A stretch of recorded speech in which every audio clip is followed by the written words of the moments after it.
People ask me, what is time restricted eating? Time restricted eating, it is a very simple concept where calorie is not restricted, but the time is restricted. So that means one can self-select a period of time somewhere between 8 hours to 12 hours in a day, and that's the time during which a person should eat and drink all the calories of the day. So that also means that outside this 8 to 12 hours, the person can still continue to drink water, because water is very important to stay hydrated.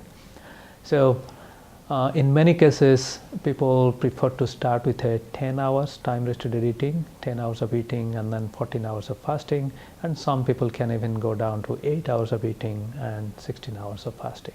So this is in general is time restricted eating. So almost every organ in our body has a circadian clock. So that means just like our brain has a clock and it needs to go to sleep or has some downtime to repair, rejuvenate and reset every day, similarly almost every organ needs some downtime to repair, reset and rejuvenate. And biochemically, this can be described as many catabolic processes that happen during fasting time, and also some repair processes to repair tissue damage, and finally to detoxify many of the toxins or many of the food components that our body doesn't actually need. And in the same category, we also have cholesterol and various steroids. So in this way, time restricted eating couples metabolism and circadian clock in a way that the clock instructs the cells to do certain biochemical activities, for example, anabolic pathways, our eating time, and then slowly switches to catabolic pathways and detoxifying pathways during the fasting time. Yeah. So there are multiple lines of evidence connecting what we call chronic circadian rhythm disruption and many non-infectious chronic diseases. For example, the first line of evidence comes from shift workers who change between day and night shift. And when they change between day and night shift, they also change their light exposure time and their eating pattern. So our clock instructs us to go to sleep and to eat food at certain time of the day or night. And when we change that, the clock gets disrupted and it sends a very disruptive signal. So as a result, what we see among shift workers, they are highly susceptible to many metabolic diseases. For example, pre-diabetes, obesity, diabetes, and even in extreme conditions to various forms of cancers. For example, breast cancer, endometrial cancer, and colon cancer. The second line of evidence that comes connecting circadian rhythm disruption with disease is from controlled clinical studies, where even a few nights of sleep disruption can make a person glucose intolerant, or in other words can bring it to pre-diabetes level. Of course, we cannot continue doing this kind of disruption for very long time in humans for ethical reason.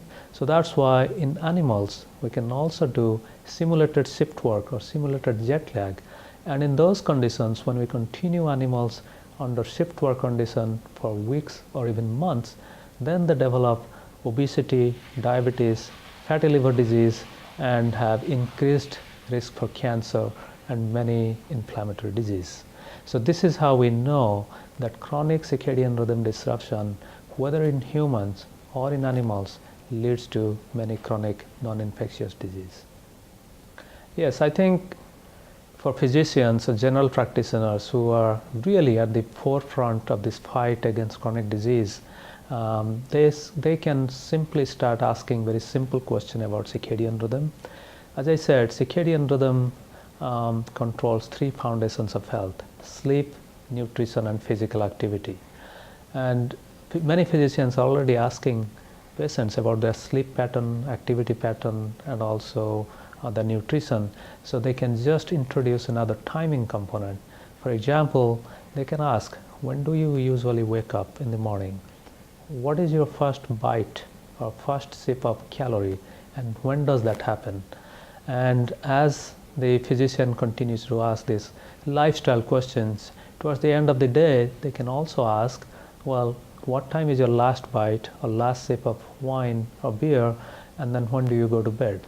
So from this very simple question, one can get a general idea over how many hours in a day the person is eating and for how many hours the person is sleeping.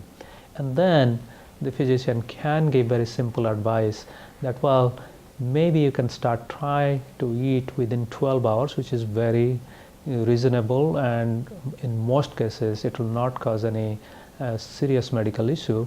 And for many pre-diabetic and obese patients who have no other metabolic complications like diabetes, the physician may even consider giving advice to reduce that eating time slowly to 10 hours. And we'll see whether the patient can comply, because there are many social issues, there are many cultural issues. But I think physicians and nurse practitioners working with the patients can address this circadian pattern of sleeping and eating pattern and can move towards better health.